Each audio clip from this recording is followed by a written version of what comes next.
Call versus Slayers en EG Cup, les M5 qui refusent de jouer la DreamHack Winter et Fata parmi les zéros. Salut à tous, c'est Max et bienvenue sur Eclipsia pour le Flash eSport.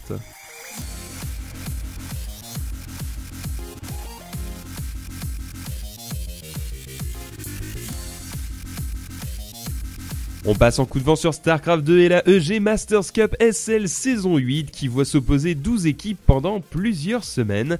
Et cette semaine nous sommes plutôt impatients à l'idée de voir un match où les Complexity Gaming vont affronter les anciens Slayers. Ainsi les Call, Herd, Ganzi, QXC et Ghostwar feront face à Braun, Arthur, Mia et Dark. Un match de titans en ligne de mire.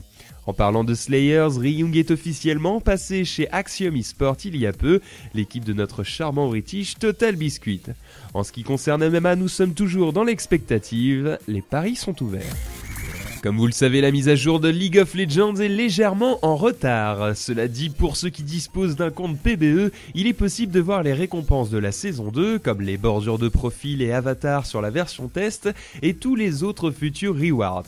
Pour rappel, Riot sortira le prochain patch dès qu'il est prêt, cette annonce fait un peu dans le style Blizzard ou Valve, mais on ne pourra pas leur reprocher de ne pas vouloir faire au mieux.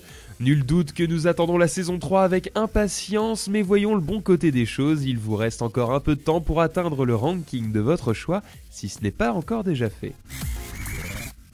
La DreamHack Winter 2012 League of Legends commence à lever un peu le voile de suspense qui l'entoure.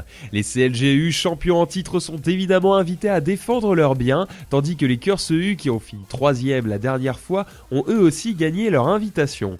En effet, les Moscow 5 qui étaient finalistes face au CLG ont décliné l'invitation, d'où le fait qu'ils ne soient pas présents. 4 des 6 places restantes feront l'objet de qualifiers qui se succéderont et dont le premier débutera le 11 novembre. En ce qui concerne les 2 dernières places, elles feront l'objet comme toujours de qualifiers de type Bring Your Home Computer qui se dérouleront sur place.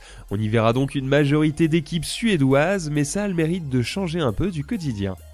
La DreamHack Winter se déroulera du 22 au 25 novembre à Shunkupi et le prize pool de la compétition LoL est estimé à 330 000 couronnes suédoises, soit environ 50 000 $. Chacune des 8 équipes participantes se voyant offrir une récompense minimum de 2500 $. Du tout bénef quoi, sympa la DreamHack. Aujourd'hui on est jeudi et vous le savez, comme chaque jeudi c'est la mise à jour Dota 2. Un peu maigre cette semaine, l'update apporte pas mal de petites corrections de gameplay pour Darkseer, DK, Enchantress, Gyrocopter, Huskar, Lich, Phantom Lancer, Rasta, Silencer, Spirit Breaker, Lanaya, Undying, Venomancer, Visage, Wisp et Witch Doctor, on aurait dit un Pokérap. Rien de bien novateur sinon excepté quelques changements niveau interface et audio. Comme vous l'aurez deviné, pas de nouveaux héros, prenons notre mal en patience. La mise à jour de la semaine dernière était assez imposante et nous a apporté le Dire Tide. Medusa sera très certainement parmi nous jeudi prochain.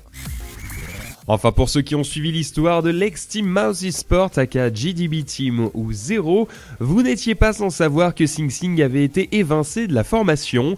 Il est remplacé par le joueur allemand Adrian Trinks aka Fata, qui remonte donc les rangs de l'équipe à 4 joueurs allemands contre un seul hollandais représenté par Bamboo.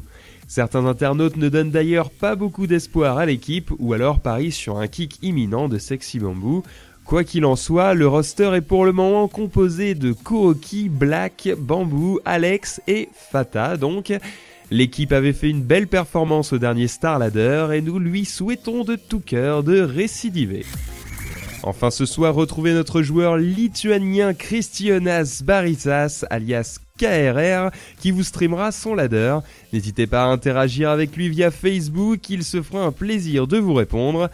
Voilà, le Flash eSport c'est fini pour aujourd'hui, on se retrouve demain pour plus de news sur Eclipsia. Allez, tard plus.